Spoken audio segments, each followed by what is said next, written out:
광복 76주년 한국청년연대 특강 모병제 도입에 관련된 강연을 좀 바로 시작을 좀 해도 되겠죠? 네. 네, 그러면 우리 화면이긴 하지만 큰 박수로 좀 시작을 하도록 하겠습니다. 네, 오늘 모병제 도입 관련해서 한국청년연대가 오늘을 좀 시작으로 해서 대중운동을 좀 활발히 좀 만들어 가려고 하고 있습니다.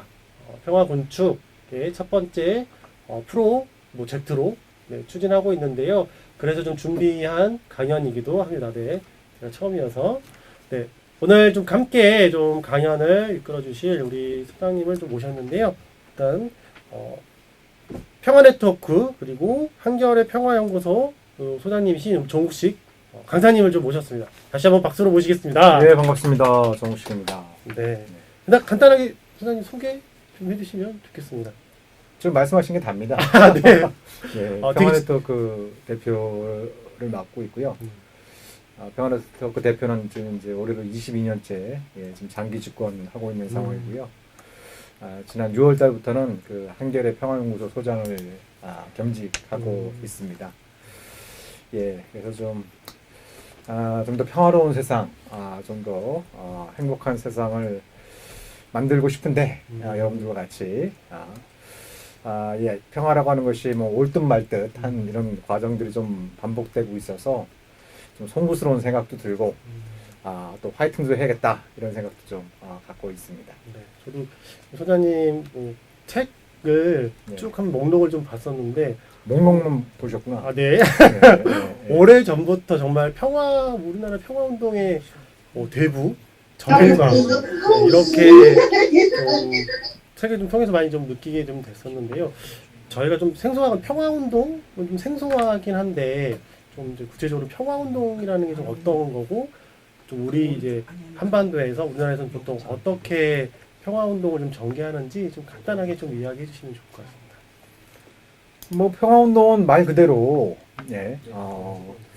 전쟁 없는 세상. 그리고 단순히 전쟁이 없을 뿐만 아니라 전쟁이 일어날 수 있는 여러 가지 구조적인 원인을 평화적으로 제거함으로써 좀 더 나은 세상을 만들고자 하는 그 이제 시민사회 운동의 가운데 하나라고 할 수 있겠죠.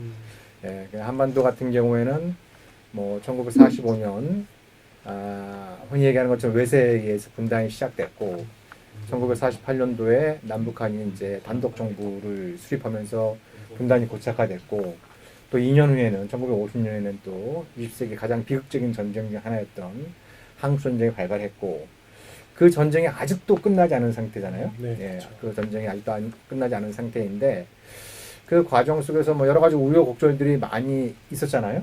예, 있었는데 일차적으로 중요한 건 이 전쟁도 아니고 평화도 아닌 이 비정상적인 정전 상태 혹은 휴전 상태를 하루빨리 평화적인 상황으로 만들어내는 것이 한반도 평화의 좀 우선적인 과제가 아닌가 뭐 이런 생각을 갖고 있습니다.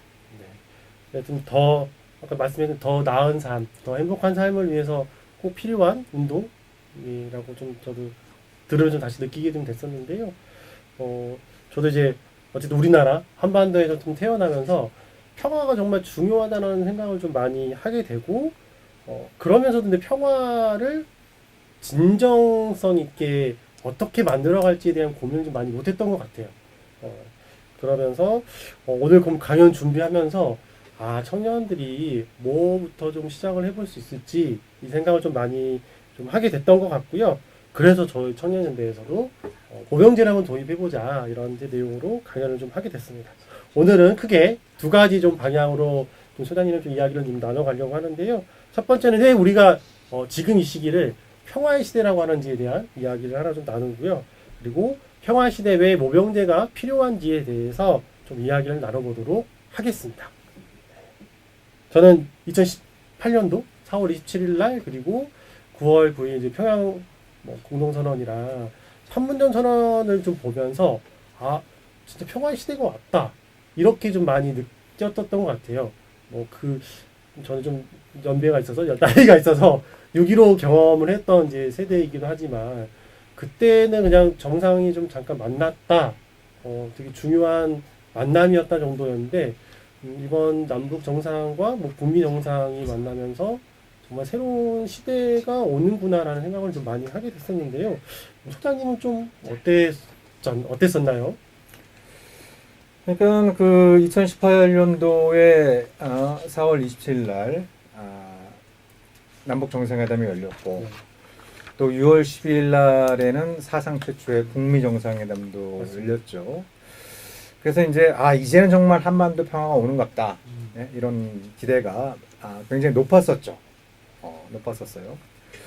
그렇지만 이제 저는 당시 봄날은 쉽게 오지 않는다. 한반도 평화가 이렇게 쉽게 올 거면 진작에 왔다. 이럴 때일수록 너무 들떠있지 말고 좀 마음을 차분히 가라앉히면서 어떻게 보면 이제 그 천재일우의 기회가 온 셈인데 이 기회를 어떻게 하면 잘 살릴 수 있을까? 그래서 너무 좀 자아도취되지 말고 냉정하게 지금 상황을 좀 바라보면서 이 기회를 좀 잘 살려야 된다. 뭐 그런 생각을 좀 갖고 있었죠. 예, 그래서 제가 2018년도 11월 달에 좀 그런 책을 하나 낸 게 있습니다. 제목이 비핵화의 최후인데 그 책에 담고 있는 것은 핵심적인 요지는 그런 거예요. 한반도 평화라고 하는 건 평화를 만들고자 하는 세력과 가능하면 지금 상태, 아까 말씀드렸던 것처럼 전쟁도 아니고 평화도 아닌 이 정전 상태를 가급적 유지하려고 하는 그런 세력 사이에 보이지 않는 거대한 전쟁과도 같은 것이다.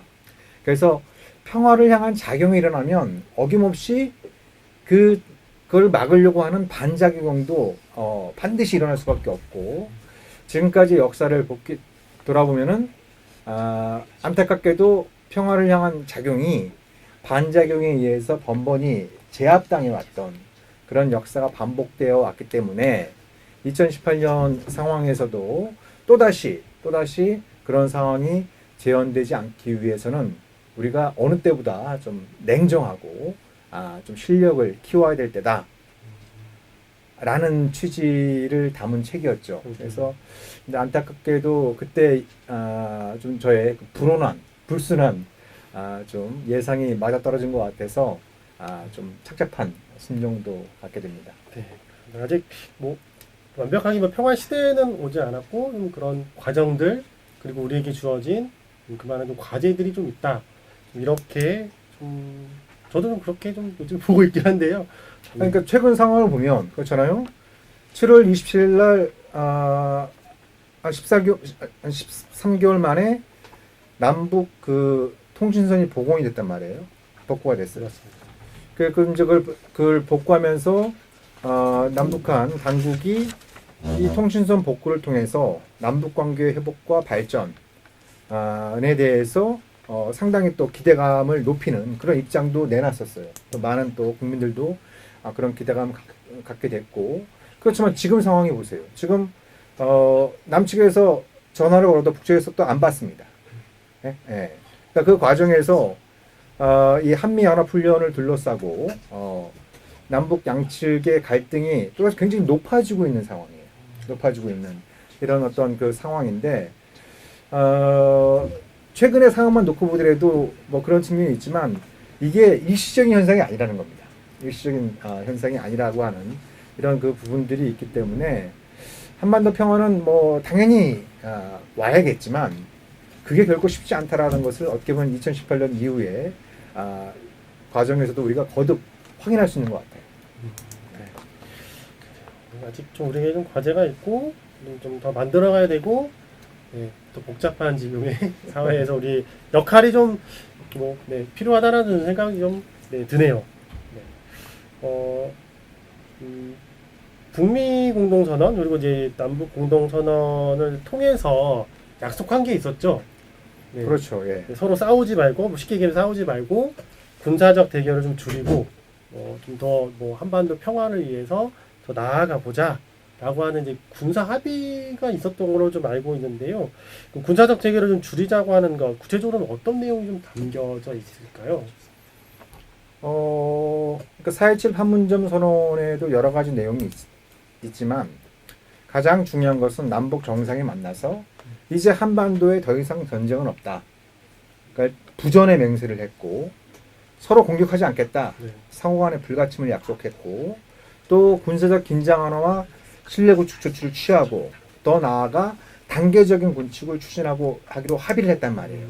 그죠? 예. 그리고 또 정전 체제를 평화 체제로 전환하고 그 과정에서 종전 선언도 추진하고 또 그거에 힘입어서 한반도의 완전한 비핵화도 추구하고 이런 어떤 합의들이 들어갔단 말이죠. 또 그것이 이제 9.19 군사 합의를 통해선 더더욱더 구체화되고 이런 어떤 그 과정이 있었는데 근데 어느 순간부터 그때의 약속, 그때의 의기투합은 온데간데 없고 뭐 2019년도부터 19년 하반기부터는 또 문재인 정부도 힘에 의한 평화, 그죠? 네, 힘에 의한 평화를 얘기하고 있고 그 힘에 의한 평화를 위해서 사상 최대 규모의 지금 군비 증강을 계속 해오고 있고 또 미국과 동맹도 강화하고 있고 그리고 트럼프 대통령이 안 하겠다고 약속했던 한미연합훈련도 또 다시 계속하고 있는 이런 상황이란 말이에요.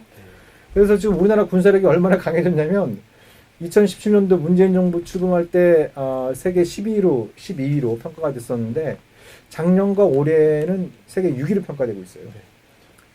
아마 이 추세대로 가면은 내후년쯤 되면 우리나라 국방비가 일본을 추월할 겁니다. 우리나라가 일본의 경제력의 3분의 1 정도 수준이라고 하는데 일본의 국방비를 추월할 가능성도 좀 제기가 되고 있어요. 그러면 우리가 드디어 일본을 앞섰다 라고 좋아해야 될 일인지, 그죠? 예. 그걸 떠나서 남북 정상이 만나서 합의했던 것은 힘에 의한 평화가 아니라 군사력에 의한 평화가 아니라 대화와 신뢰, 그죠?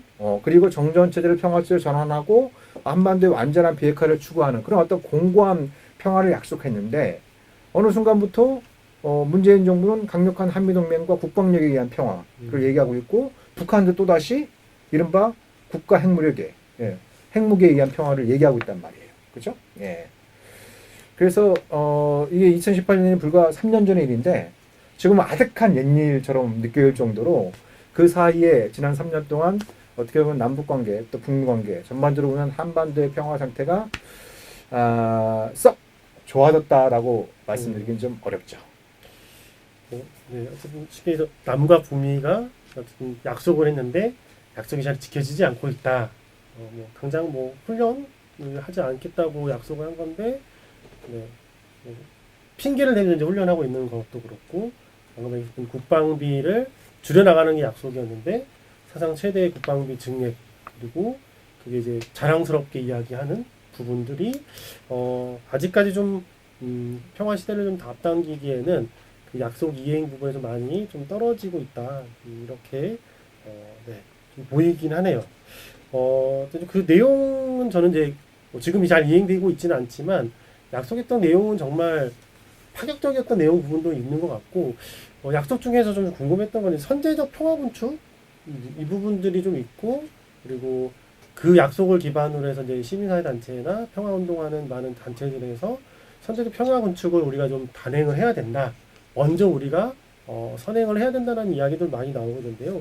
여기서 이야기는 여기서 이야기하는 좀 선제적 평화 군축이라는 것, 특히 평화 군축이라고 하는 것이 구체적으로 어떤 것인지 내용이 어떤 건지 좀 잠깐 이야기를 해주시면 감사하겠습니다.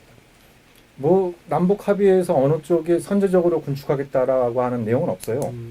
이제 양측이 합의한 거는 단계적인 군축을 추진하기로 한 거니까 뭐 우리가 일방적으로 먼저 군축을 해야 된다라는 합의는 없어요. 그렇지만 이제 제가 드리고 싶은 말씀은 해도 너무한다는 거예요. 해도 너무한다는 거예요. 이 국방비 증액이나 이 무기 도입 수준이 이게 정말 실화인가? 과거 같으면은 뭐 군에서 이런 거 해야 된다라고 하면 군 내부에서도 그거는 군사적인 합리성이 없어. 그건 돈만 낭비할 뿐이지 가성비도 안 나와. 그러면서 이제 국방부나 군 내부에서조차 그걸 좀 이렇게 제어하는 이런 부분들이 있었는데 최근 몇 년 사이에는 완전 본물 터듯이 막 그 엄청난 무기 증강 계획들이 막 발표가 되고 있어요. 뭐 경항공모함을 만들겠다, 뭐 한국형 아이언돔을 만들겠다, 뭐 더 나가서 뭐 핵추진 잠수함을 만들겠다, 미사일 방어 능력을 3배로 늘리겠다, 막 이런 막 그 뭐 엄청난 지금 뭐 군비 증강 계획들이 계속 나오고 있거든요. 예. 그래서 선제적 군축은 고사하고 좀 적당히 하자는 겁니다. 적당히. 예? 예.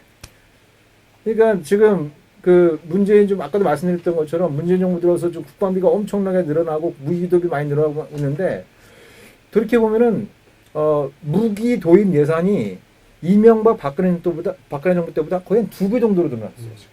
예. 무기 도입 예산이. 예? 네, 맞아요. 예. 그러니까 선제적인 군축 모사하고 사상 최대 규모의 좀 군비 증강하라고 이것부터 좀 줄이자. 그럼 예를 들면 그런 겁니다. 지금 올해 국방비가 53조 원이에요. 네? 53조 원이에요. 그러니까 지금 얼마만큼 우리나라 국방비가 빨리 늘어났냐면 20년 전에는 우리나라 국방비가 일본의 3분의 1이었어요. 10년 전에는 2분의 1이었어요. 올해는 거의 95% 수준이에요. 근데 아까 말씀드린 것처럼 한 2년 후쯤에는 이 추세로 가면 일본을 추월할 가능성도 제기가 돼요. 그러니까 엄청난 빠른 속도로 막 늘려왔다라고 하는 거예요. 그죠? 예. 그러면 이걸 예를 들면 내년에 한 50조 원 정도로 한 3조 원 정도 줄인다. 그럼 이건 군축이냐?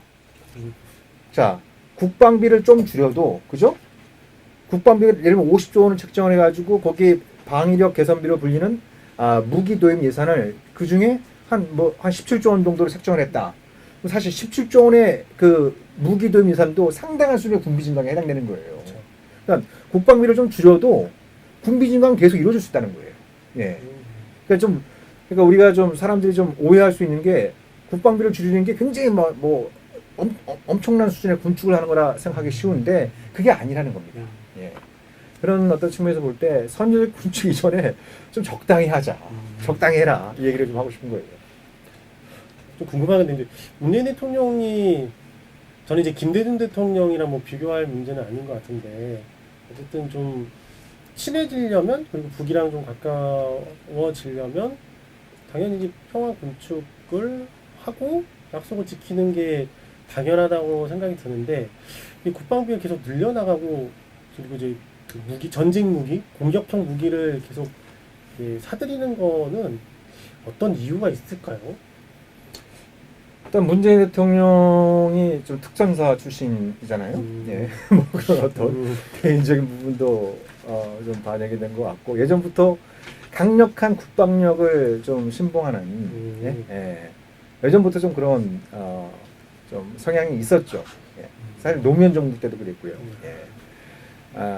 그래서 이제 좀 진보도 안보에 강해져야 된다 이런 어떤 입장을 이미 대선 후보 때부터 얘기를 했어요. 그것도 대선 후보 때는 그런 얘기도 했었죠. 예. 나는 김정은이 가장 두려워하는 대통령이 되겠다. 이런 얘기도 한 적이 있었어요. 거기서 두려워하는이라고 하는 건 강력한 국방력을 건설함으로써 북한을 압도할 수 있는 그런 어떤 대한민국을 만들어서 김정은이 두려워할 수 있을 정도의 군사력을 건설하겠다라는 이제 그런 입장들을 갖고 있었고 다른 한편은 김정은을 만나가지고 또 뭐예요? 예, 단계적 군축을 추진하기로 합의를 했단 말이에요. 예.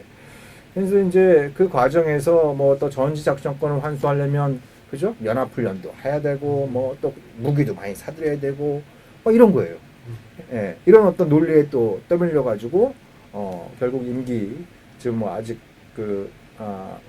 한 반년 정도 남아 있지만 그렇지만 지금 임기 내 국방비 증액이 어마어마한 속도로 이루어지고 있는 것이죠. 네, 그냥 진보 대통령이라고 하긴 하는데 겉으로는 이제 속으로는 안보와 이제 국방에서는 좀 보수적인 그런 모습들이 지금 정책적으로 드러나고 있는 거라고 생각하면 되겠네요. 진보 보수의 문제가 아니고요. 아닌 것 같아요. 네. 아까 말씀드린 것처럼 오히려 대한민국 역대 대통령 중에 군축을 말로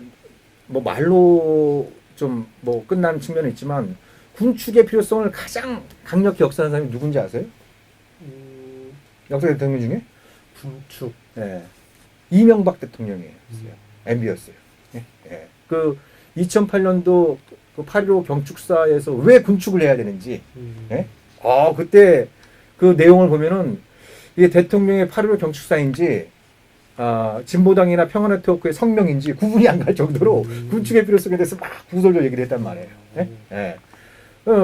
그러니까 그 뭐 진보 보수의 문제가 아닌 측면이라고 있는 거죠. 그러니까 국가의 자원은 한정되어 있고, 그럼 그 자원을 어떻게 하면 이제 슬기롭게 사용할 것이냐가 대통령이나 그 해당되는 행정부의 가장 중요한, 그죠? 예, 국시란 말이에요. 예.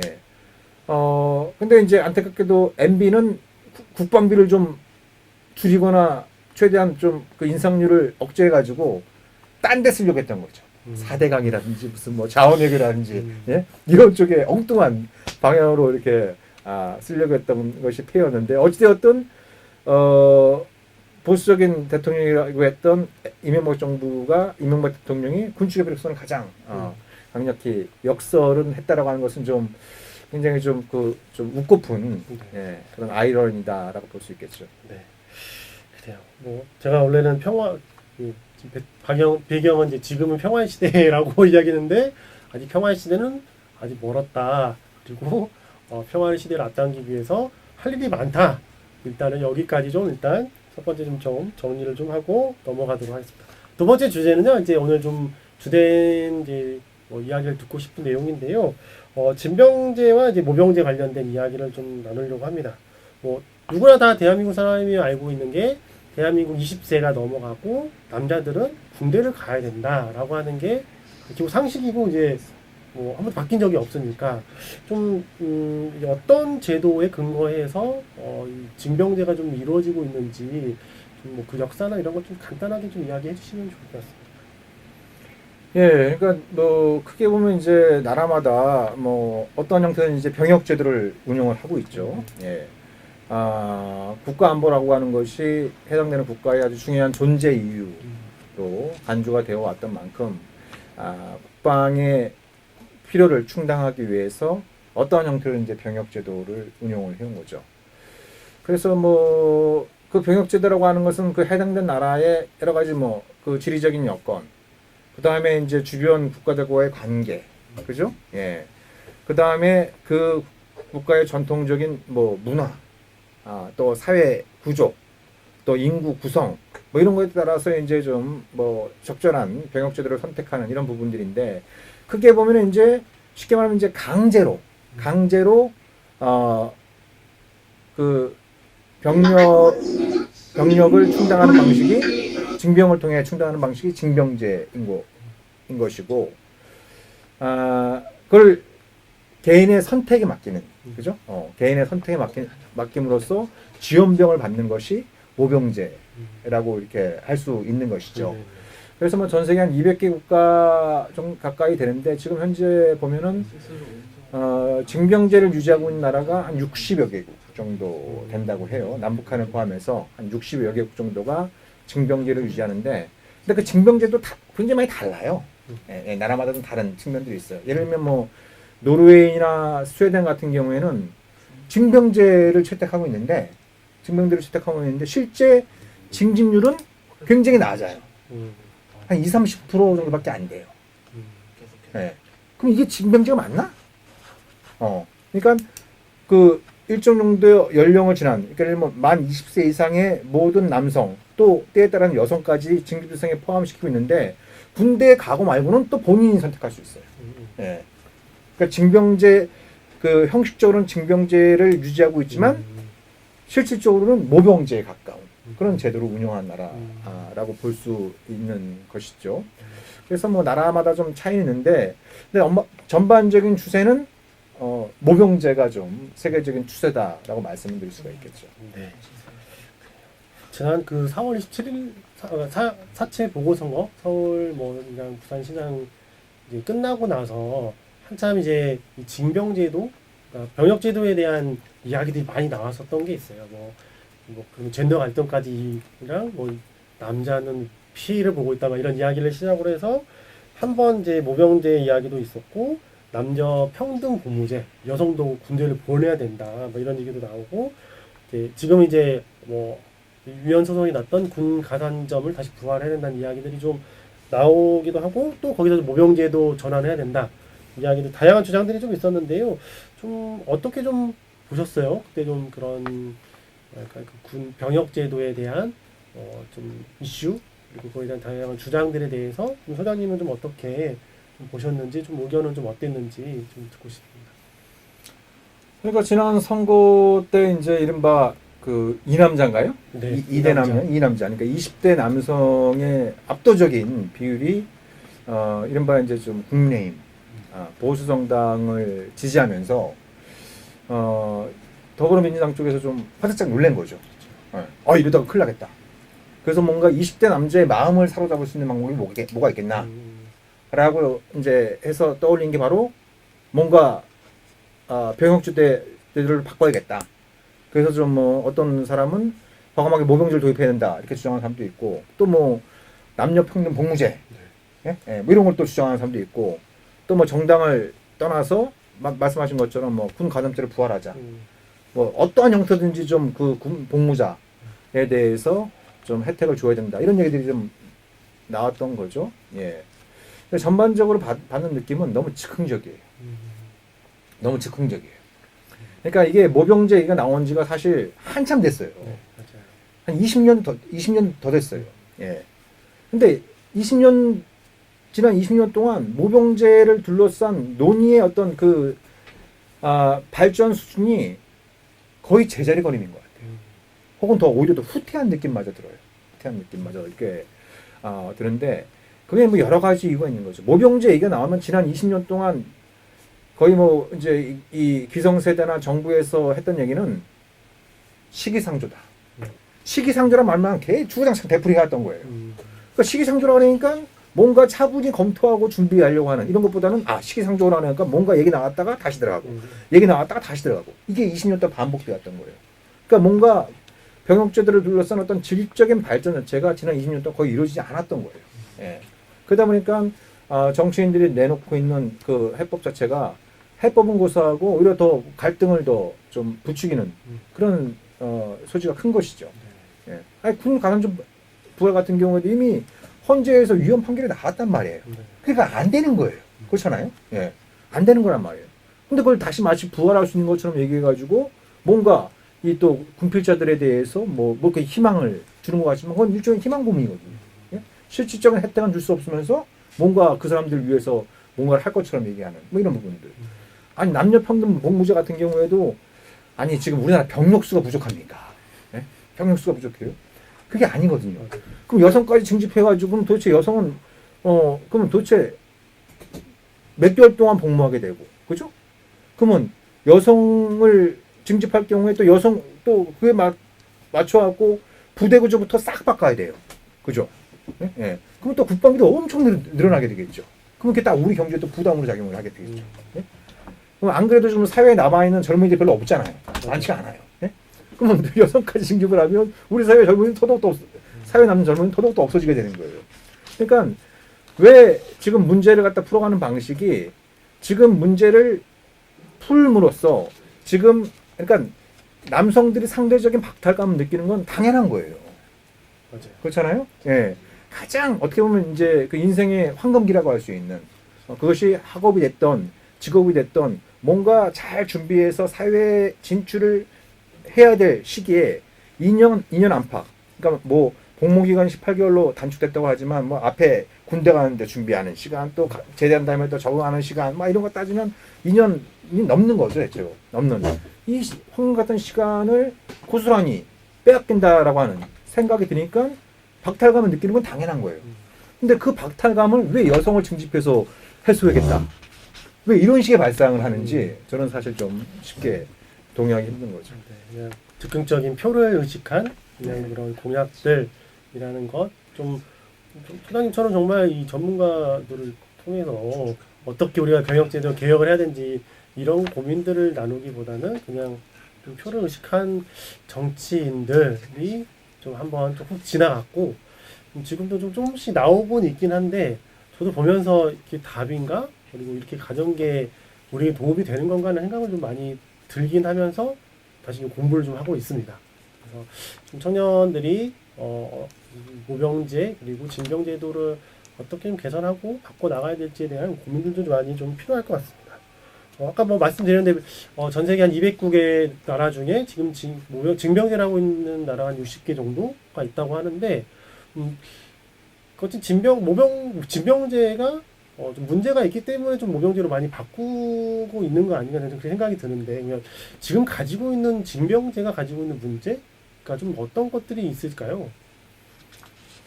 그러니까 뭐 미국에 대한 호불호를 떠나서 미국의 좀 사례를 제가 잠시 소개를 하면 그러니까 어쨌든 미국 우리의 동맹국이잖아요. 네. 그리고 이제 또 우리가 연합방위 체제를 유지하고 있는데 미국이 1969년도에 징병제에서 모병제로의 전환을 결정하고 불과 4년 만에 완전 모병제로 전환하게 됩니다. 근데 그 모병제를 도입하게 되는 어떤 배경 이런 부분들이 죄송합니다. 우리한테 주는 시사하는 바가 커요. 그러니까 우리는 보통 베트남전 반전 운동 때문에 모병제로 전환한 거다 이렇게 뭐 이해하기 쉬운데 뭐 그런 측면도 있었지만 일단 당시 미군 수뇌부들을 볼 때 이미 전쟁은 머릿수로 하는 게 아니다. 머릿수로 하는 것이 아니고 오히려 미숙련된 10명의 병사보다 그죠? 전문성과 숙련도를 갖춘 두세 명의 병사가 훨씬 더 전장에서 효과적인 전투력을 발휘할 수 있다. 그래서 군 수뇌부의 요구가 있었어요. 군 수뇌부가 자기들이 베트남 전쟁을 해보니까 이래서는 안 되겠다. 이런 식으로 해선 미군 사망자가 늘어날 뿐이지 군수된 목적을 달성하는데 굉장히 좀 이거 불합리한 구조이다. 그래서 군 수뇌부 쪽에서 오히려 좀 강하게 요구를 했어요. 그러니까 병력 수는 줄이되 뭐예요? 이 군인들의 숙련도를 높이는 전문성을 높이는 방향으로 가야 된다. 근데 우리는 반대잖아요. 그렇죠. 군 수뇌부가 극렬 반대예요. 극렬히 반대하고 있어요. 그죠? 예, 그게 좀 제가 이런 부분이고 또 하나는 당시 미국의 안보 환경, 흔히 얘기하는 안보 환경을 보면 여러 가지 재미난 부분이 많이 있어요. 방금 전에 말씀드렸던 것처럼 당시 베트남하고 전쟁 상태였던 거예요. 예? 전쟁 상태였고 그때 그리고 또 소련과 군비 경쟁이 굉장히 극심해지고 있었어요. 네. 유럽 동력을 둘러싼 갈등도 굉장히 커지고 있었고 냉전 시대. 중국은 또 대놓고 핵무기를 만들고 있었어요. 막 미사일 막 쏘아 올리고 막. 예? 그러니까 중국 핵 문제가 최대 또 쟁점으로 부상할 때였어요. 그죠? 그 다음에 또 중남미에선 또 뭐 사회주의 혁명, 예? 이런 것들 막 일어나고 있었어요. 예? 예. 한반도도 뭐예요? 우리가 뭐 푸에볼로 사건이다. 또 흔히 얘기하는 것처럼 뭐 도끼 만행 사건이다. 뭐 김신조 일당의 뭐 청와대 습격 사건이다. 이런 것도 있잖아요. 그래서 그때 또 한반도의 안보 정세도 굉장히 안 좋을 때였어요. 쉽게 말하면 당시 미국의 처한 안보 환경이 굉장히 안 좋았는데 오히려 모병제로의 전환이 필요하다라고 인식한 거예요. 근데 우리는 뭐예요? 모병제 얘기 나오면 안보 환경 때문에 안 돼. 안 돼. 뭐 이런 거예요. 예. 그리고 또 당시 미국에서 보수주의자들은 어떤 얘기를 했냐면 보수주의자들이 가장 중요하게 생각하는 게 개인의 자유예요. 그죠? 개인의 자유란 말이에요. 그죠? 예. 그래서 군대를 왜 국가에서 강제로 그 사람들을 끌고 가느냐? 그 개인의 선택에 맡겨야 된다. 그게 진정한 보수주의의 가치다. 라고 하는 미국 보수주의자들의 주장이 있었고, 또 진보주의자나 또 이제 자유주의자들은 어떤 주장을 했냐면, 이게, 이 남자들이 다 군대를 가는데, 그 기회비용이 다르다. 그러니까 이른바 이제 좀 빈곤층에 있는 남자들의 치러야 되는, 겪게 되는 기회비용이 훨씬 더 크다는 거예요. 그죠? 상식적으로 봐도 그렇잖아요. 그죠? 예. 비교적 잘 사는 집에, 자제가 군대 갈 때 치르게 되는 기회비용하고, 뭐 가족도 좀 부양하면서, 그죠? 가족도 좀 부양해야 되는 사람이 군대에 갔을 때 치르게 되는 기회비용은 엄청난 차이가 있을 수밖에 없어요. 그래서 이거는 이런 어떤 징병제도는 사회 경제적인 불평등을 심화시키는 거다. 예. 예. 그래서 사회 불평등, 빈곤층의 기회비용을 줄이기 위해서 모병제로 전환해야 된다. 뭐 이런 얘기들이 있었던 거예요. 근데 우리는 뭐예요? 우리 좀 이따 얘기 나오겠지만 모병제면 흑수저만 군대 간다 얘기예요. 맞아요. 네? 네. 이렇게 간단 말이에요. 그러니까 미국은 이미 거의 지금 50년 전에 그런 관점하에서 어떤 모병제 도입을 사회적으로 공론했고 그거를 비교적 단시간 내에 전환을 했단 말이에요. 네? 네. 근데 방금 전에 제가 말씀드렸던 그런 미국이 모병제로 전환할 때 그 여러 가지 배경과 사유와 우리의 지금 현실적으로 좀 대비를 해보면 상황은 비슷한 것 같은데 우리는 정반대로 해석하는 거예요. 네? 네. 그런 부분들 우리가 좀 주목할 필요가 있는 거죠. 네. 좀 이 얘기 들으니까 뭐가 문제인지 좀 이해가 되네요. 왜냐하면 저도 이렇게 모병제 이야기를 해도 워낙 지금은 모병제 이야기하는 자체가 뭔가 안보를 위협하는 이제 뭐 그런 이제 관점들, 뭐 문제다 이렇게 그 이야기를 많이 공격받기를 하는데 이렇게 따져보면 모병제 빨리 해야 되고 지금 징병제 문제인데 국방부도 나가고 청년들의 그런 삶도 되게 어려워지고 있다. 이 사회의 문제를 좀 해결하기 위해서는 모병제 도입을 해야 된다. 네, 좀 이런 주장을 좀 더 많이 좀 펼쳐야 되겠다라는 생각이 좀 들긴 하네요. 네, 뭐 잠깐 나오긴 했는데요. 제가 그래서 좀 찾아봤어요. 모병제를 전환하는데 이런 것 때문에 안 된다. 뭐 이런 것 때문에 아직은 시기상조다 이런 이야기들이 많이 나왔는데요. 몇 개 찾아봤는데 이거에 대해서 좀 더 구체적으로 좀 소장님한테 여쭤보도록 하겠습니다. 방금 나왔는데요. 모병제를 하면 흑수저만 군대 간다. 가장 많이 나온 이야기고 시민사회단체의 모병제 전문가도 그래서 모병제를 반대한다. 이것 때문에 이런 이야기를 하는데 사실인가요? 우리가 모병제를 안 해봤잖아요. 그쵸, 안 해봤죠. 그러니까 몰라요. 네. 예? 어떻게 될지는 몰라요. 네. 그죠? 모르는데. 자, 제가 근데 그 얘기와 관련해서 두 가지를 말씀드리고 싶어요. 예? 첫 번째는 흑수저만 가면 어떠냐는 거예요. 흑수저만. 자, 제가 잠깐 그 미국의 사례도 말씀드렸지만 미국의 사례가 굉장히 흥미로운 부분이 많이 있는데 그 모병제 1913년도에 모병제 도입한 이후에 한 20년 정도 동안 미국에서 무슨 얘기가 있었냐면 봐라 그 미군 좀 봐라 맨 흑인들만 있지 않냐 그 뭐 학교도 뭐 고등학교 나올랑말랑해 맨날 이런 애들만 있지 않냐 막 이런 얘기들이 많이 있었어요. 그런 얘기들이 많이 있었단 말이에요. 자, 지금 미군을 봐요. 엄청 많이 바뀌어 있어요. 엄청 많이 바뀌어 있어요. 그러니까 이게 두 가지 측면이 있는 거예요. 그러니까 첫 번째로 왜 이렇게 못 살고 흑인들만 있냐라고 하는 얘기는 흑인들이 상대적으로 미국에서 좀 그 빈곤층이 많단 말이에요. 이 사람들이 많이 가는 이유는 군대에 가서 자기들이 좀 더 신분 상승을 할 수 있다. 라는 기대감이 있었기 때문에 이 사람들이 간 거예요. 네? 그래서 과거에는 미국에서 빈곤층들이 많이 갔어요. 근데 1990년대 지나면서 지금 중산층의 비중이 계속 높아졌어요.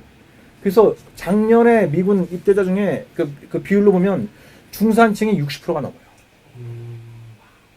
중산층이 60%가 넘어요. 미국의 그 소득 수준에 따라서 이렇게 분류를 해보면 그래서 지금 미국에서 어떤 얘기가 나오냐면 이게 뭔가 빈곤층을 배려하기 위한 빈곤층에게 좀 신분 상승의 계기를 주기 위한 기회를 주기 위해서 모병제를 도입한 취지가 있는데 이게 중산층이 차지하고 또 부유층도 꽤 많아요. 꽤 많아요. 예. 이러니까 뭔가 사회 불평등을 완화하고자 하는 그런 동기가 잘 실현이 안 되고 있다라는 거예요. 자, 그래서 제가 드린 말씀은 그거예요. 만약에 우리가 모병제를 도입을 한다면 모병이 되려면 어떻게 해야 되겠어요? 처우를 잘해줘야 돼요. 맞아요. 그죠?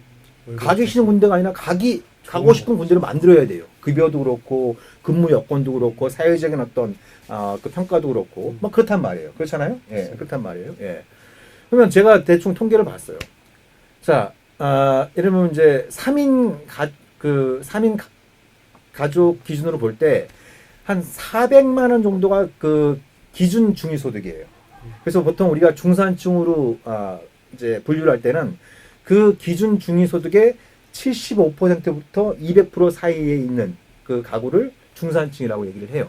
네, 중산층 얘기를 하는데 제가 대충 예를 들면 제가 지금 모병제 도입 시기를 2026년으로 제한하고 있는데 그러면 2026년에 기준 그 중위소득이 한 월 500만 원 정도다. 예? 예. 3인 가구 기준으로 한 500만 원 정도다. 예? 예. 그리고 근데 그 모병하는 병사에게 사병에게 월 한 300만 원 정도의 연봉을 하면 3,600만 원 정도의 급여를 제공한다. 라고 한다면 그 직업군이 속한 가정은 대부분이 만약 빈곤층 출신이라고 하면 대부분이 중산층이 될 수 있어요. 본인이 한 300 정도 벌고 그죠? 다른 가족 구성원이 한 75만 원 이상을 벌면 뭐예요? OECD 기준에 따라서 중산층으로 진입이 되는 거예요. 네. 예. 그러니까 무슨 말씀이냐면 이건 빈곤층에게 신분 상승의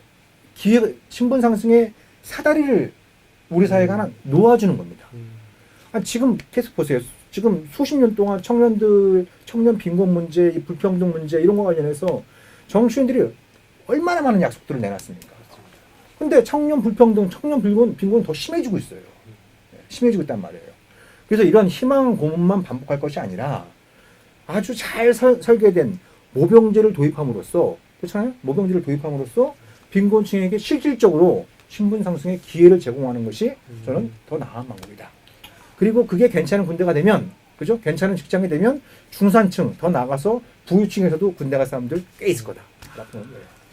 네, 네, 역지하지 아니면 좀 되돌려봐서 좀 다르게 좀 생각해 보면 정말 좋은 제도이기도 하다라는 거. 네, 그래서 가고 싶다고 막 지금. 아니, 생각해 보세요.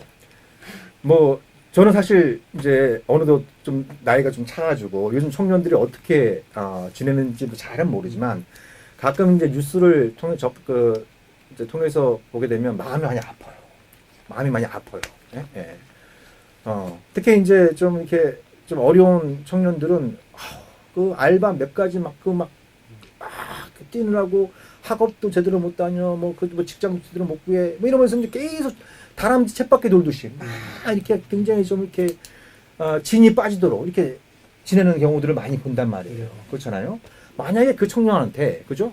그 청년한테 한 2년 정도 직업군인 생활을 하는데 연봉이 한 3,600이고, 그렇잖아요. 예. 그럼 한 2년 정도면은 뭐 이러저러 쓰더라도 한 4, 5천 정도는 자기가 2년 정도 직업군인 생활을 마치고 4, 5천 정도는 손해주고 사회에 나올 수 있단 말이에요.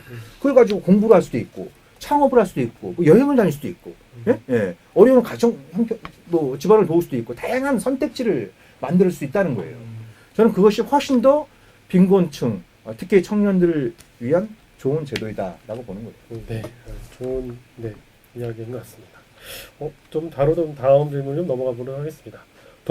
모병제를 도입하면 국방비가, 특히 이제 인건비가 크게 늘어날 것이다. 왜냐하면 방금 얘기했던 월급을 최소 300, 뭐 더 많이 줘야 된다는 이야기도 있는데 300을 뭐 맞춰주면 너무 많이 주는 거 아니냐? 지금 국방비 줄인다고 하는데 더 인건비가 늘어나는 거 아니냐? 이런 이야기들이 많이 있는데요. 좀 이거는 또 어떻게 좀 접근을 해야 될까요? 병력을 그대로 유지한 상태에서 모병제를 도입하면 엄청나게 국방비가 늘어나겠죠. 근데 여기서는 두 가지 문제가 있어요. 병력을 지금 이제 우리나라 병력 수가 한 53만 4만 정도 되고 이게 2022년 내년 정도면 50만 가까이 줄어들게 될 텐데 그 병력을 계속 앞으로도 유지하겠다는 거예요. 50만 병력을. 그래서 이제 간부가 한 20만 정도 되고 사병이 한 30만 정도 돼요. 예. 그래서 만약에 모병제를 도입하면서 30만 명의 모병을 하겠다. 모병도 안 될 뿐더러, 그죠? 30만 명의 모병도 안 될 뿐더러 국방비는 또 엄청나게 늘어나겠죠. 예. 그럼 모병제를 도입할 이유가 없는 거예요. 그래서 제가 제안하는 건 점진적으로 이제 병력을 줄여 나가면서 만약에 이제 제가 2026년도에 모병제로 전환 시 우리나라 총 병력 수를 간부 15만, 사병 15만으로 보는 거예요. 한 30만 정도. 그 다음에 여기 그 비군인 국방 인력도 많아요. 지금 우리나라 비군인, 과거에는 군인들이 했던 거를 군무원이나 공무원들이 하는 경우도 많아요. 그 숫자가 계속 늘어나고 있어요. 예. 그래서 그 숫자까지 합쳐서 한 35만 정도 이렇게 이제 적정하다고 보는데 예를 들면 이제 그렇게 이제 간다라고 한다면 자, 예를 들면 2026년 기준으로 징병제를 계속 유지하면서 30만 명의 사병한테 평균적으로 연 1,000만 원의 급여를 준다. 예? 1,000만 원의 급여를 준다. 월급이 아니고 연봉. 연봉. 너무 좋아하시고. 예. 그런다. 그러니까 지금 이제 계속 사병 급여가 인상되고 있잖아요. 그래서 한 2026년도에 평균적으로 한 연 1,000만 원 정도 준다라고 한다면 30만 명이면 3조 원이에요. 그죠? 예, 3조 원이에요. 자, 그리고 제가 제안한 것처럼 사병을 15만 명으로 줄이고 15만 명의 사병에게 평균적으로 3,600만 원의 연봉을 준다. 그러면 총 사병 인건비가 5조 4천억 원이에요. 예. 그러면 2조 4천억 원이 더 많이 들어가잖아요. 그죠? 그죠? 사병 급여만 놓고 볼 때는. 근데 제가 또 얘기하는 게 그죠? 우리나라 간부 수가 어마어마하게 많아요. 특히 장교 수가 굉장히 많은데. 너무 많아요. 예. 그래서 간부 수를 현재 한 20만 정도에서 5만 정도 줄이게 되면 특히 장교가 많아요. 장교가 수적으로 많을 뿐만 아니라 인건비의 압도적인 비중을 차지해요. 예. 예. 그래서 제가 제안하는 건 부상한 10,000명 감원, 장교 4만 명 감원. 이럴 경우에 그걸로 통해서 줄어든 인건비만 해도 2026년에 대략 한 6, 7조 원 정도 나와요. 그걸로도 충분히 상세하고 남습니다. 자, 그리고 우리가 병력을 유지하는데 월급만 주나요? 급여만 주나요? 그게 아니죠. 밥 주고 옷 주고 다 장비도 줘야 되고 피복 줘야 되고 뭐 급식 줘야 되고 이런 것도 많아요. 그걸 갖다가 쉽게 말씀드리면 비급여 병력 유지비예요. 비급여 병력 유지비도 전체 국방부에 차지하는 비중이 한 15% 돼요. 예? 이것만 해도 또 어마어마해요. 그러니까 올해 비급여 그렇죠. 병력 유지비가 한 8조 원 정도 돼요. 자, 그러면 아까 말씀드린 것처럼 사병 병력 수가 절반으로 줄어든다고 하는 건 15만. 비급여 병력 유지비가 또 뭐 절반까지는 아니겠지만 상당히 줄어들 수 있다는 걸 의미해요. 그죠? 예, 상당히 줄어들 수 있다는 걸 의미한단 말이에요. 예. 그러면 뭐 굳이 뭐 복잡하게 계산을 하지 않더라도 그리고 또 있잖아요. 당연히 병력 수가 줄어들면 해당되는 지급하는 무기 수도 줄어들어요. 그러면 소총부터 시작해서 여러 가지 이제 무기와 장비도 줄어들기 때문에 부대 규모도 당연히 축소되는 것이고 이런 부분까지 합치면 국방비가 늘어난 게 아니라 그러니까 많이 줄어들게 되겠죠. 그러니까 중요한 거는 적정 병력 수를 어떻게 잡느냐. 근데 제가 판단하기엔 직업군인 30만. 그 다음에 비군인이지만 국방 업무를 담당하는 군무원, 공무원 한 뭐 3만에서 5만. 예, 그래서 33만에서 35만 명 정도 유지하는 것이 제가 보기에 적정한 규모다라고 판단되는데 그 정도를 그 기준으로 해서 제도 설계를 하면 국방비가 늘어난 게 아니고 국방비를 많이 줄일 수 있는 거죠. 일단 국방비를 줄이고 그 다음에 군인을 줄이면 나라는 누가 지키냐 라는 이게 결론은이에요. 그래서 쉽게 해서 모병제를 도입해서 그러니까 국방력으로 할게요. 군인 수도 들고 뭐 무기도 들어주면 그럼 북한은 어떻게 대응할 거냐라는 게 결론으로 다시 질문이 오더라고요. 이건 좀 어떻게 좀 접근을 좀 해야 될까요? 그러니까 일단 우리가 6.25 전쟁의 트라우마에서 좀 벗어날 필요가 있어요. 예? 북한이 그 새벽 4시에 소련제 탱크를 앞세워서 기습 전면 남침을 했다. 예? 예, 이런 건 말이에요. 그건 역사적인 팩트니까. 그죠? 팩트가 했단 말이에요. 그리고 우리가 그때의 교훈을 다 100% 망각할 필요 없는데 근데 그때의 트라우마에 너무 갇혀있으면 세상이 바뀌고 있다는 걸 제대로 보질 못해요. 예? 예, 세상이 바뀌고 있다는 걸 보질 못한단 말이에요. 기습 남침이라는 게 가능하겠습니까? 아니죠. 우리는 예를 들면 그렇잖아요. 북한에서 뭐 하나 쓰면 우리 바로바로 알잖아요. 예? 코앞이니까. 바로 앞에 우리는 이제 정보 자산이 뭐 미국 것도 있지만 우리 자체적으로도 정보 자산이 굉장히 많이 지금 증강되어 있기 때문에 북한의 군사적 움직임을 한미연합전력은 실시간으로 파악할 수 있어요. 예? 예. 그래서 만약에 북한이 뭐 그럴 도 없지만 남침을 준비해서 뭔가 군사적 움직임을 한다? 적어도 몇 개월 전부터 다 파악이 가능해요. 예, 예, 파악이 가능해요. 그죠? 그리고 6.25 때는 뭐예요? 예? 비무장지 때는 고사하고 철책도 없었어요. 철책도 없었어요. 근데 지금 뭐예요? 양쪽 2km씩 4km의 비무장지대가 휴전선 155마일 따라 쭉 있어요. 쭉 있어요. 그죠? 네. 그리고 그 비무장지대는 대부분 다 산악지형이에요. 그래서 군사적인 용어로 하는 축선이라고 얘기할 수 있는. 그러니까 북한이 예를 들면 탱크를 몰고 내려오려고 해도 탱크 몰고 내려올 데가 몇 군데 없어요. 네? 몇 군데 없어요. 개성 문산선. 그죠? 네. 네. 그 다음에 철원. 네? 네. 그 다음에 동해. 뭐 이 정도인데. 그죠? 네. 자, 예를 들면 북한이 그 탱크 몰고 내려오면 그 앞에 거 몇 개만 뽀개버려도 뒤에 건 옴싹상상 못해요. 생각해서 못한단 말이에요. 네? 네. 내려올래야 내려올 수가 없어요. 네? 그래서 과거와는 그렇게 판약에 달라졌다라는 것도 중요할 뿐만 아니라, 그죠? 지금은 우리가 과거 전쟁 영화 보듯이 막 수많은 사람들이 막 고지를 점령했다, 되찾았다, 막 이런 식이었던 막 그 이런 막 각개전투 방식의 막 육탄전을 벌이는 이런 전쟁 시대는 이미 끝난 지 오래됐어요. 오래됐어요. 그죠? 지금은 전투기와 미사일이 막 왔다 갔다 하는 시대예요. 왔다 갔다 가는 시대란 말이에요. 그래서 중요한 거는 예를 들면 그 첨단 무기를 잘 다룰 수 있는 전문성과 숙련도가 높은 군인이 필요한 거지 많은 병력이 필요한 게 아니라는 거예요. 네? 많은 병력이 필요한 게 아니라는 거예요. 예. 그런 측면에서 볼 때 저는 결코 병력 감축을 전제로 한 모병제를 도입한다 그래서 우리나라 국방이 약해진다. 저는 동의하지 않습니다. 오히려 더 저는 좋아질 거다라고 생각합니다.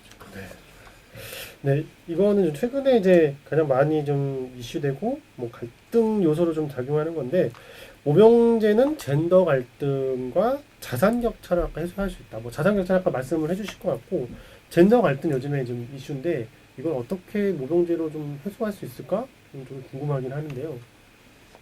저는 그 모병제 도입 시 우리가 기대할 수 있는 가장 의미 있는 기대 효과 중에 하나가 바로 젠더 갈등을 완화하는 데 크게 기여할 수 있다. 예? 예. 그러니까 그 이 남자, 그죠? 이 남자로 불리는 사람들의 불만을 우린 10분 이해할 수 있어요. 네. 아니죠. 솔직히 말씀드리면 잘 이해는 못 하겠어요.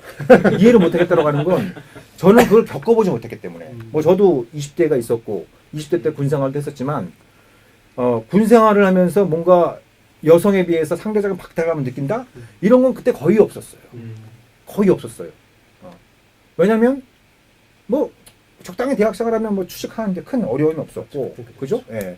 그리고 지금처럼 막 그 여성 의식이 많이 높아지고 그 양성평등 의식이 이렇게 높아진 시대가 아니었기 때문에 그렇기 때문에 내가 뭐 군대 가는 게 그 여자에 비해서 내가 피해 보는 거다, 희생당하는 거다 이런 의식 자체가 이렇게 많지 않았기 때문에 지금 20대 갖고 있는 생각을 사실 100% 공감하기는 어려워요. 네, 솔직히 말씀드리면 그건 이제 어려운 부분이 있지만 그렇지만 아까도 말씀 잠깐 나눈 것처럼 전반적으로 우리 청년들의 삶이 너무 고달프단 말이에요. 네?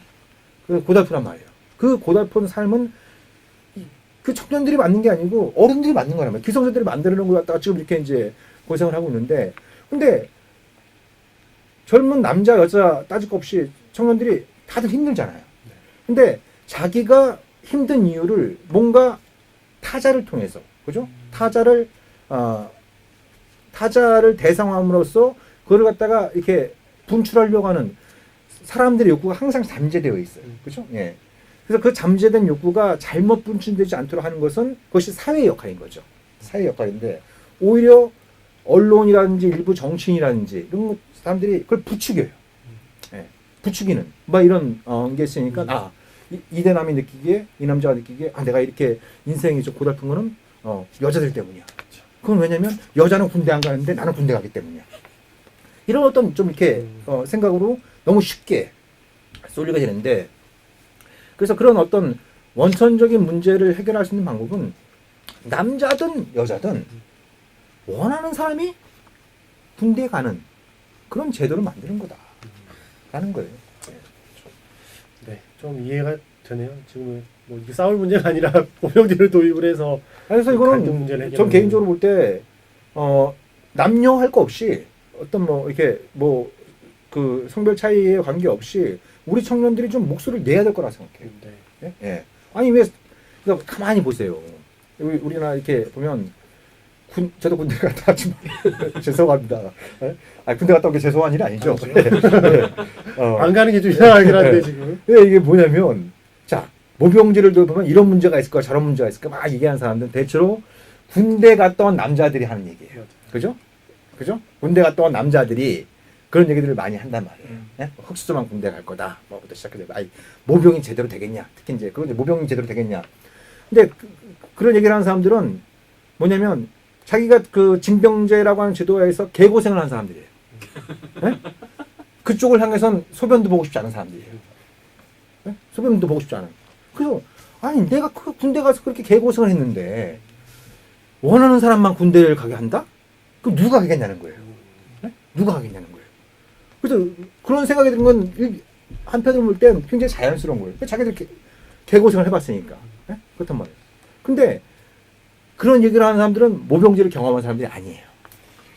예? 예. 그러니까 징병제를 경험한 사람이 본인들이 경험하지 않은 모병제가 도입되면 징병제 때의 경험을 적용시켜서 이러저러한 문제가 생길 거야.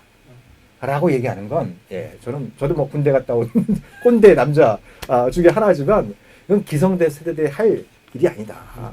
오히려, 우리 사회에 이제 좀 책임 있는 위치, 또 이렇게 좀 기득권을 갖고 있는 위치에 있는 만큼, 오히려 군대 갔다 온 남자들이, 지금 우리 청년들, 우리 자식들이 겪고 있는 고초를 좀 냉정하게 좀 보면서, 이걸 병역제도의 혁신을 통해서 어떻게 청년들의 고통을 줄일 수 있을 것인가.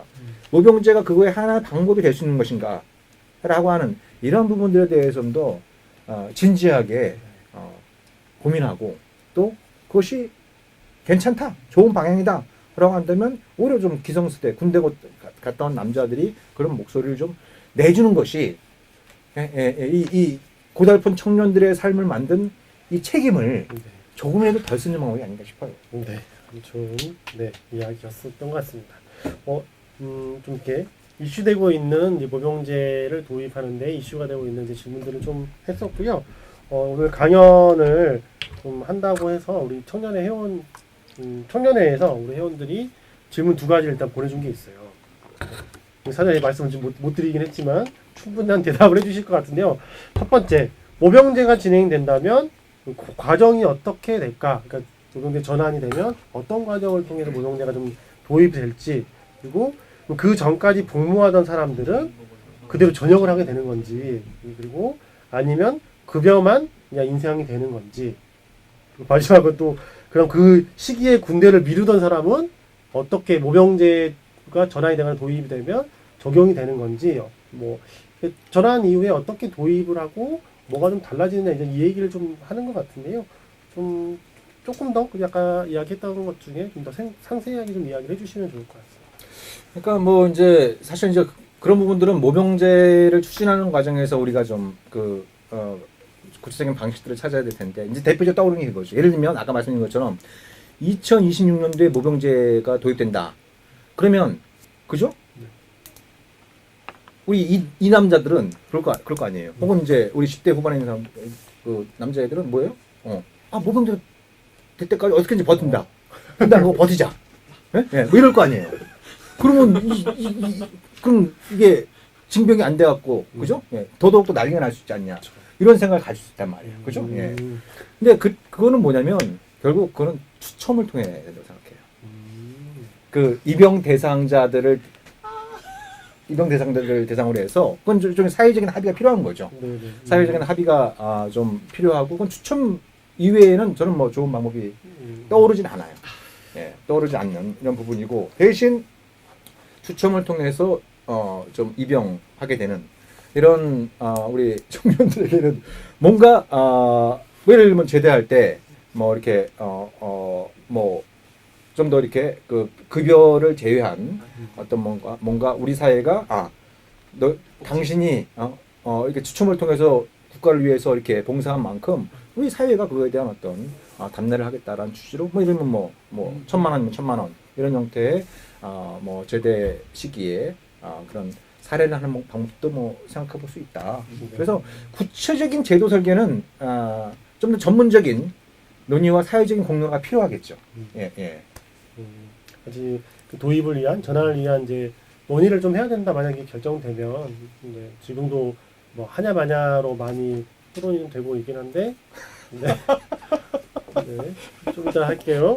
육해공군주가 어디 나오신다고 궁금해요. 네. 예. 어떻게 나오셨나요? 어디 나온 것 같아요? 해병. 제 얼굴 빛깔은 해병대 스타일, 네, 특전사 스타일. 딱 그렇게. 딱 이렇게 그런데 저는 방위. 네. 방위였는데 18개월. 음. 방위였는데 제가 굳이 뭐 한 말씀 더 붙이자면 앞에 뭐가 하나 붙었어요. 전투방위.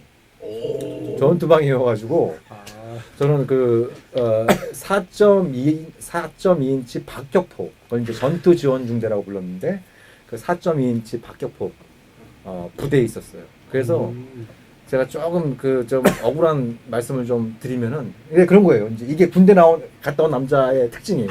자기가 제일 고생한 거예요. 맞아. 자기가 제일 고생한 거예요. 근데 나도 고생했거든. 그러니까 사람들이 야, 너 방에 나왔으면서 무슨 군대를 갖다 이렇게 얘기하면서 나오면 뭐 이렇게 열변을 토하려고 그러냐? 뭐 이러고 하는데 그래서 저도 뭐 고생했거든요. 네. 아무튼 뭐 인정. 네. 그래서 저는 전투방위 출신이다. 네. 네. 질문 하나 또 왔는데요. 징병제에서 모병제 전환이 되면 전환된 나라 중에서 실업률이 줄어든 나라들이 있는지 혹시 뭐 이렇게 사례가 있나요? 글쎄요, 뭐 그런 것들도 앞으로 좀 조사를 해야 될 문제가 아닐까 싶은데, 그러니까 이제 오늘 그 얘기는 안 나왔지만 국가 전체적으로 볼 때도 경제적 기회비용이 굉장히 커요. 그 징병을 유지할 때 이게 연 한 15조 원 안팎의 경제적 기회비용이 발생한다고 얘기를 해요. 그래서 이거는 모병제로 전환할 경우엔 한 15조 원 정도의 GDP 이제 증가 효과가 있을 거다라고 하는 게 여러 이제 그것도 전문가들의 연구 결과이기도 해요. 예, 연구 결과이기도 하기 때문에 그렇기 때문에 이제 그 경제 기회비용이 줄어든다라고 하는 것은 그만큼 그 사회의 경제적인 활력이 커질 수 있는 걸 의미하고 그것이 이제 좀 고용을 늘리는데 도움이 될 수 있기 때문에 저는 모병제로 전환하게 되면 실업률을 줄이는데 도움이 될 수 있다. 그래서 생각을 하죠. 질문 아까 저 먼저 돌았던 질문 중에 제가 이제 통일열차 서포트제라고 이제 북을 좀 바로 알아가는 이제 활동들도 하는데 거기서 많이 나왔던 게 북은 모병제다. 그러니까 다 뭐 징병제를 알고 있는데 다 누구나 가야 되는 줄 알고 있는데 모병제라는 걸 많이 뭐 배웠던 게 있어요. 경험을 했던 게. 근데 북은 어떤 식으로 모병제를 운영하고 있는지 네. 또 그러니까 북한 같은 경우에도 병역 지도가 정확히 어떻게 되겠다라는 게 좀 사람마다 얘기가 좀 다른 것 같아요. 근데 일단 뭐 북한이 128만이다 이렇게 얘기하는데 제가 보기엔 건 뻥입니다. 예, 지금 국방부에서 북한 병력 수가 128만이라고 얘기하는데 북한의 총 인구수가 2,500만이에요. 그리고 북한의 청년 인구도 줄어들고 있어요. 예? 그리고 북한의 산업 구조는 기본적으로 노동 집약적이에요. 예? 예. 근데 128만 병력을 유지한다? 말도 안 되는 얘기입니다. 그게 이제 국방부가 떳떳하지 못한 거죠. 떳떳하지 못한 거예요. 이게 이제 우리도 징병제를 유지하기 위해서 아니 징병제를 유지하면 병력이 줄어들 텐데 그러면 128만에 북한은 어떻게 상대할 거야? 이 얘기를 하려고 북한의 병력 수를 좀 엄청나게 뻥튀를 치고 있는 상황이에요. 그래서 일부 연구자들 따르면 50만에서 한 70만 정도 북한의 병력 수를 추정하는 사람들도 있어요. 근데 뭐 북한이 공식적으로 정확히 발표를 안 하고 있죠. 근데 북한 입장에서 고마운 거예요. 자기들 실제 병력 수가 이렇게 안 되는데 이렇게 병력 수가 이렇게 많이 이렇게 많다고 막 과대평가해 주니까 북한 입장에서 고마운 거죠, 뭐. 예. 근데 북한의 병력 제도도 어찌되었든 북한이 50만이든 100만이든 인구 구성에 비해서 굉장히 많은 병력 수를 유지하고 있는 건 분명하단 말이에요. 그죠? 예. 이거는 모병의 방식으로 통해서 유지될 수 없어요. 그래서 제가 알기론 기본적으로 일정 정도 연령이 되면 다 징집 대상인데 근데 그 징집 과정이 굉장히 까다로운 걸로 알고 있어요. 네, 그래서 내가 군대에 가고 싶다 그래서 다 갈 수 있는 게 아니에요. 네, 다 갈 수 있는 게 아닌 거라고 있어요. 그래서 징병적 요소와 모병적 요소가 같이 좀 이렇게 혼합되어 있는 그런 어떤 성격이라고 하는데 저도 뭐 정확히는 잘 모르겠어요. 네. 여기 또 하나 나왔는데 뭐 질문 중 그럼 질문 궁금한 거 있으면 계속 올려주세요. 네. 공군 얼마 전에 성추행 사건이 있어서 이제 자살한 사건이 있었던 걸로 기사가 많이 나와 있는데요. 좀 그런 군대 내 그런 이제 자정 능력이 없는 것이 증명되었다. 그리고 그거로 군대 군 문화, 그다음에 뭐 공고화되어 있는 이런 서열화 이런 것들에 대한 문제 제기가 좀 많이 있었던 것 같은데. 네, 어떻게 자정 능력을 기를 수 있을까? 이걸 어떻게 좀 해결할 수 있을까? 모병제 질문 아닐 수도 있긴 한데 어떻게 해서 지금에 있는 이 군 문화를 어떻게 하면 좀 바꿔 나가야 되는지 어떤 방향으로 좀 개혁을 좀 해야 나가야 되는지 좀 어떻게 좀 고민하고 계시는 게 있을까요? 글쎄요, 그러니까 일단 크게 볼 때 군에 대한 문민 통제가 굉장히 중요합니다. 문민 통제. 예, 예. 그러니까 우리가 이제 민주주의라고 얘기를 하는데 민주주의에서 가장 중요한 것 중에 하나가 군에 대한 민주적 문민 통제예요. 예. 근데 우리는 아직까지 그런 철학이나 제도가 좀 약해요. 예. 예. 군은 굉장히 특수 집단이고 전문화된 집단이다라고 하는 그런 인식이 여전히 강하기 때문에 그리고 또 오랫동안 또 이제 군사 독재 시대도 겪었고 또 군사 문화 자체가 굉장히 좀 만연해 있는 이런 어떤 상황이다 보니까 이 군대가 국가 안에 작은 국가처럼 군림해 왔어요. 근데 이제 대한민국이라는 나라가 있는데 그 안에 또 대한민국 군대라고 하는 별도의 나라가 있는 것처럼 그렇게 오랫동안 이렇게 되어 있어요. 자, 지금 이제 안타까운 사건이었지만 굉장히 공분을 불러일으킨 사건이었죠. 근데 이게 지금 도마 위에 오른 게 지금 여중사 사망 사건을 계기로 해서 나온 것 중에 하나가 군의 사법제도 문제예요. 네. 네? 네. 아니 그런 거예요. 군에서 발생한 성추행 사건, 그러니까 군과 직접적으로 관련된 사건이 아니잖아요. 성추행 사건은 그죠? 예, 그렇단 말이에요. 그럼 뭐 군인으로서 어떤 그 복무라는 과정에서 생긴 것이 아니고, 그죠? 예, 그는 그런 어떤 관점에서 볼 때는 이걸 왜 군사법원에서 이 문제를 다루냐는 거예요. 왜 군검찰이 이걸 수사를 하냐는 거예요. 그리고 왜 이런 사건이 벌어지면은 해당 부대장이 사실상의 정권을 가지고 군 검찰도 임명하고 또 재판관도 임명하고 뭐 이런 방식이란 말이에요. 근데 해당 부대장이 갖고 있는 기본적인 건 뭐냐면 문제를 덮어야 돼요. 왜? 자기 진급에 지장이 생기니까. 네?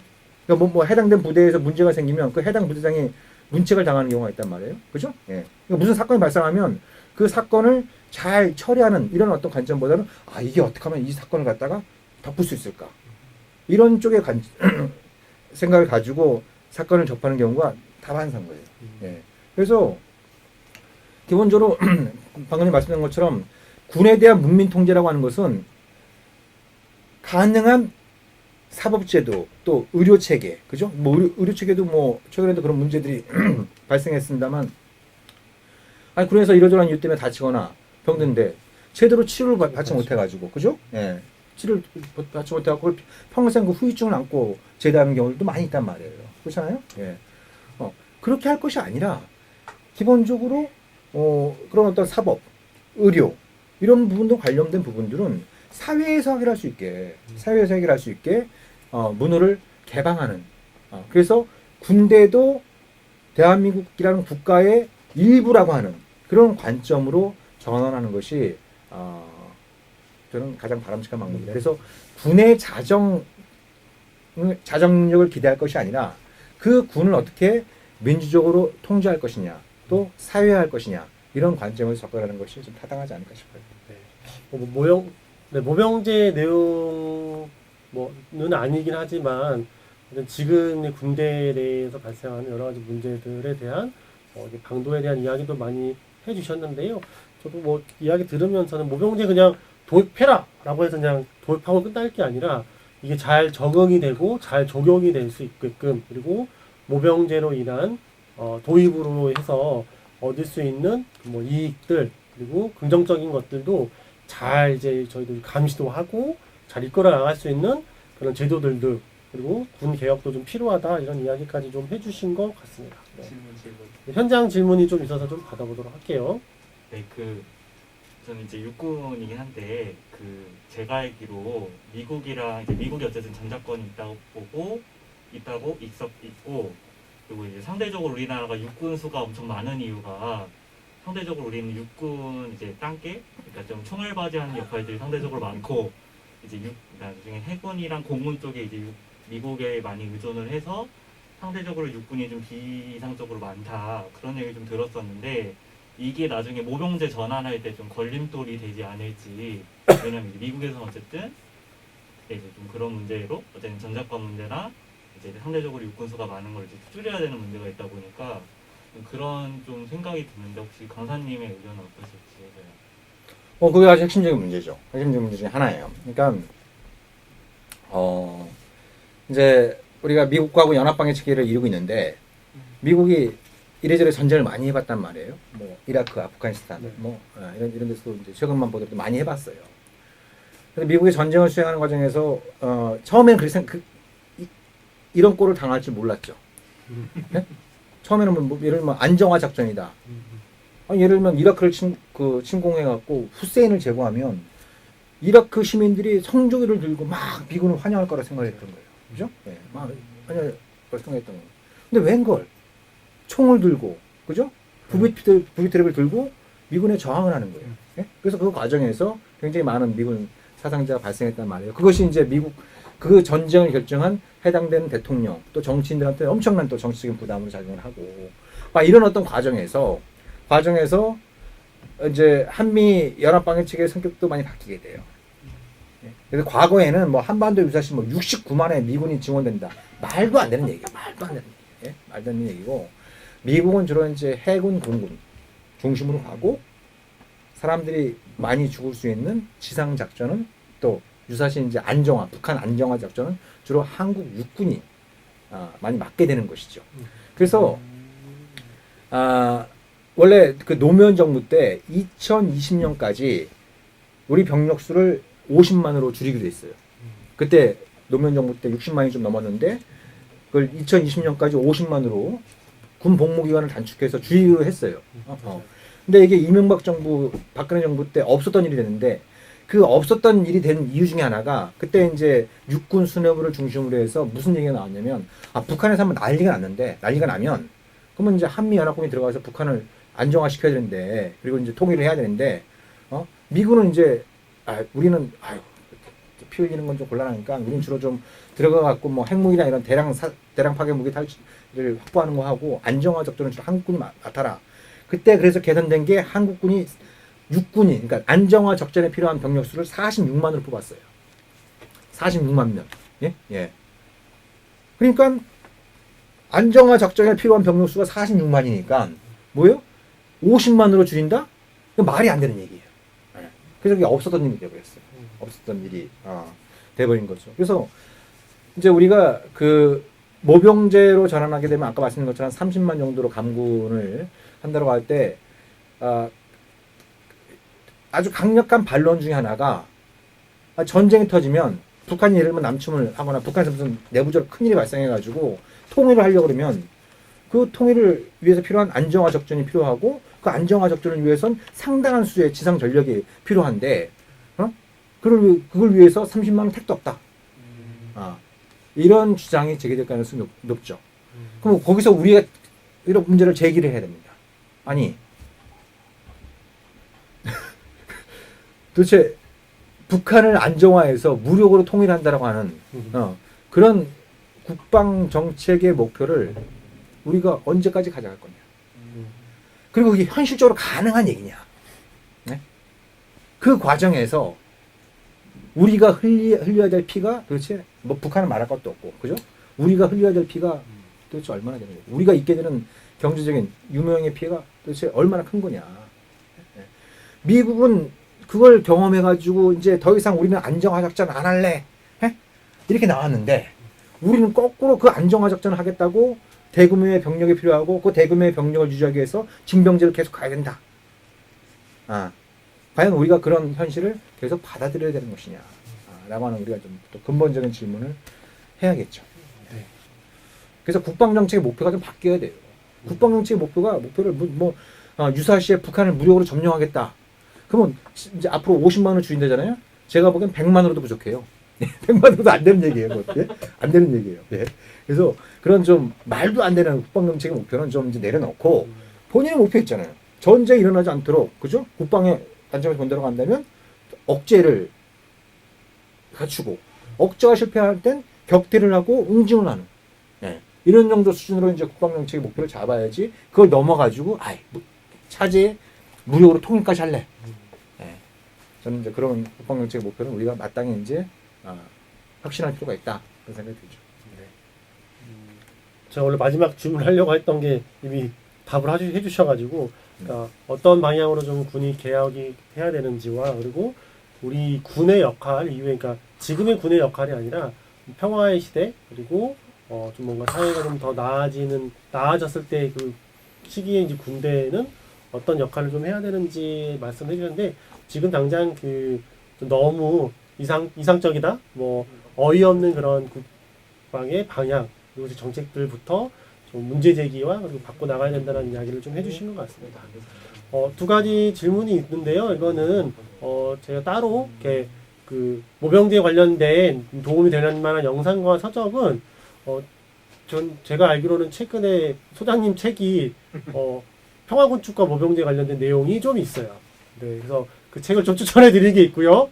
나오셨으니까 홍보해 주세요. 네, 그리고 저도 오늘 찾아보니까 다음에 모병제 치시면 두 번째 검색이 되게 잘 나와 있어요. 그래서 쟁점된 내용부터 해가지고 나라별 모병제가 어떻게 바뀌었고 어떤 이유 때문에 바뀌었는지 이런 잘 나와 있으니까 그거 한번 보셔도 모병제에 대한 쟁점들이 쭉 될 것 같습니다. 그리고 우리 남도현 우리 회원이 이야기하신 이야기들을 아까 잠깐 이야기해 주신 것 같아서 일단 뭐 추가적인 부분 다 해소될 수는 없을 것 같긴 해요. 남성들 역차별에 대해서. 근데 모병제로 지금 군대 문제로 쟁점이 되어 있는 젠더 문제는 모병제 전환으로 충분히 그 부분을 해결할 수 있겠다라고 아까 좀 답변을 해주신 거 있어서 네, 이 답변을 좀 대신 가름을 좀 하도록 하겠습니다. 추첨을 통해 책을 선물해 주세요는 생각해 보도록 하겠습니다. 네, 일단은 준비된 좀 질문들은 좀 다 됐는데요. 저희가 준비된 시간이 한 좀 10분 정도 남아 있어요. 그래서 좀 더 제가 좀 들었던 그걸 좀 더 되게 말씀 너무 재밌게 잘해 주셔가지고 수다님이 네. 하나만 더 이제 고민 좀 의견을 좀 드리면 분단 체제잖아요. 저희가 분단 체제, 분단에서 이제 살고 있는데 그러면서 이제 겪는 그런 이제 평화에 대한 내용들 이제 그리고 군 문화, 군대, 안보에 대해서 어쨌든 다른 나라에 비해서 좀 더 보수적일 수밖에 없다라는 좀 생각이 좀 드는데 그게 또 20대들 우리 이제 30대 청년들은 뭐 전쟁을 뭐 겪어보지 않아서 그냥 듣는 것 아니면 그냥 보는 것으로 분단을 좀 느끼고 있는 부분들이 많이 있긴 한데요. 좀 이런 방향으로서 좀 뭐랄까요 모병제를 좀 더 고민해봤으면 좋겠다를 한 번 좀 더 이야기해 주시면 좋겠다. 청년들은 모병제 전환에 대해서 이렇게 한번 접근을 좀 해봤으면 좋겠다라는 조언 아니면 뭐 충고 정도를 좀 한 번 더 해주시면 좋을 것 같습니다. 그리고 뭐 제가 뭐 오늘 주제가 그래서 그런지 모병제 전문가처럼 하게 되는데 저 사실 뭐 저는 뭐 주로 뭐 남북 관계 또 북미 관계 이런 쪽으로 많이 좀 활동을 해와서 뭐 이런 모병제를 포함한 군대 문제에 관련해서 그렇게 오랫동안 깊이 있게 뭐 고민하고 활동해온 건 아니에요. 예. 다만 근데 아까도 이제 말씀드렸던 뭐 그런 이유들 그리고 저는 만약에 저한테 뭔가 우리 사회의 혁신을 위해서 할 수 있는 한 가지를 선택해봐 라고 한다면 저는 모병제를 선택하고 싶어요. 네, 모병제를 선택하고 싶습니다. 아까 말씀드렸던 잘 설계된 모병제를 우리가 추진하게 되면 여러 가지 예상되는 효과들이 저는 있을 거라 생각을 해요. 아까 말씀드렸던 젠더 갈등을 완화하는데 아주 획기적으로 전 관련해서 여성학자들도 많이 만나봤거든요. 이구동성을 얘기하는 게 젠더 갈등을 완화할 수 있는 가장 확실한 방법은 모병제다라고 얘기를 해요.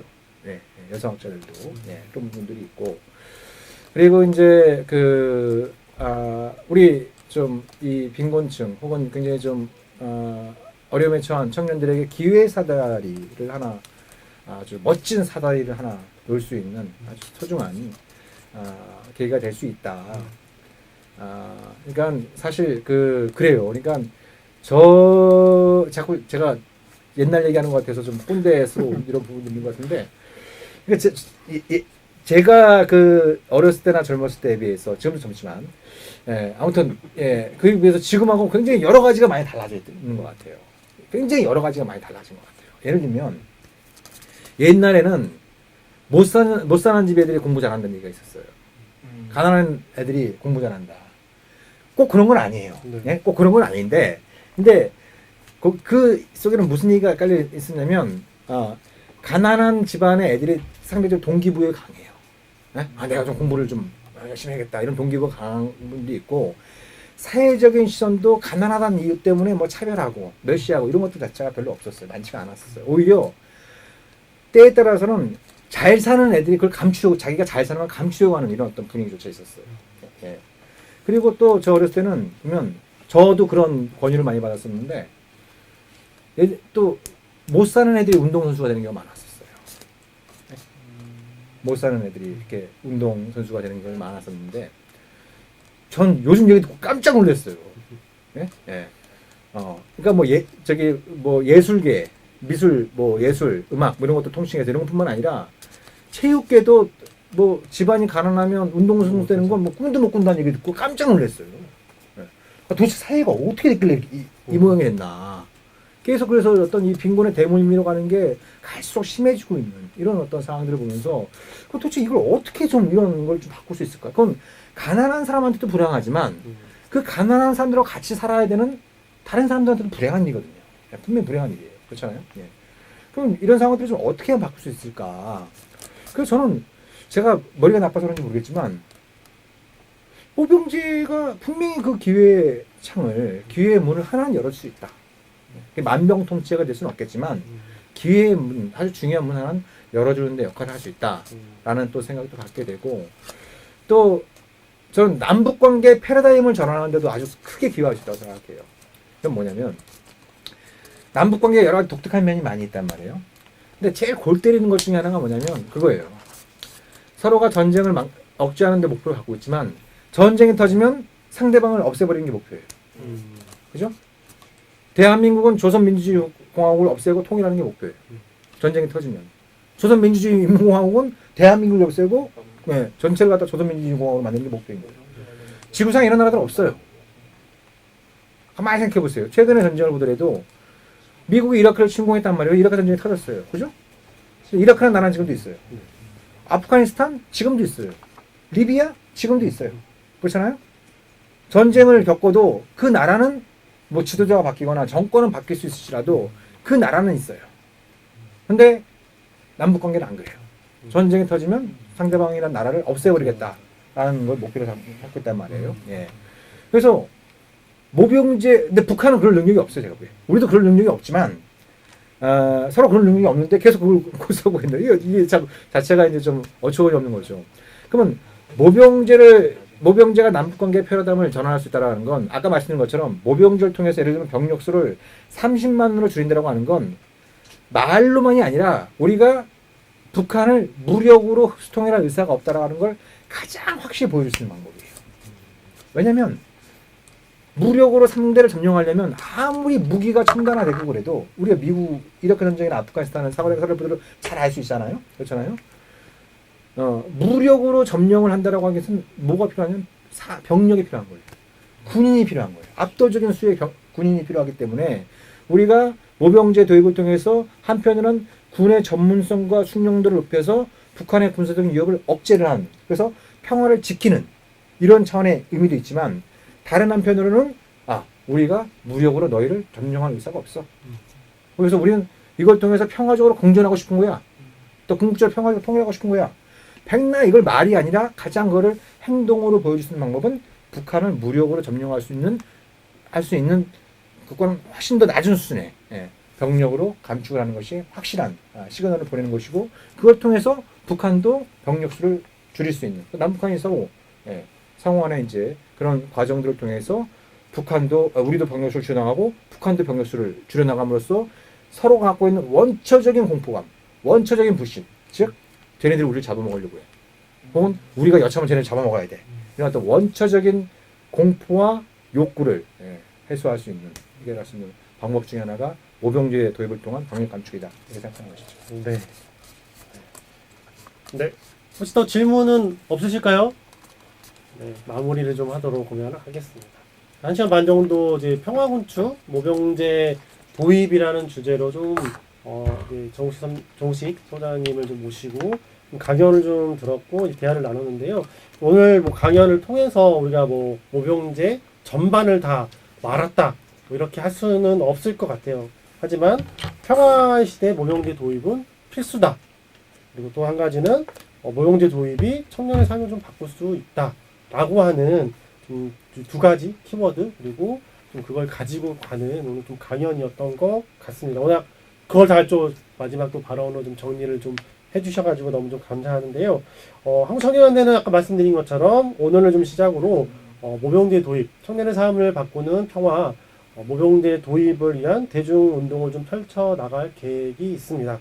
현재 14일 날 청년연대 입장을 기자회견을 좀 통하고 올해 대선 때 대선 후보들에게 모병제 도입을 좀 받아낼 수 있는 그런 활동들을 좀 나갈 계획이 있습니다. 우리 청년회원들도 함께 한국청년연대 모병제 도입 대중운동에 함께 해주시면 감사하겠습니다.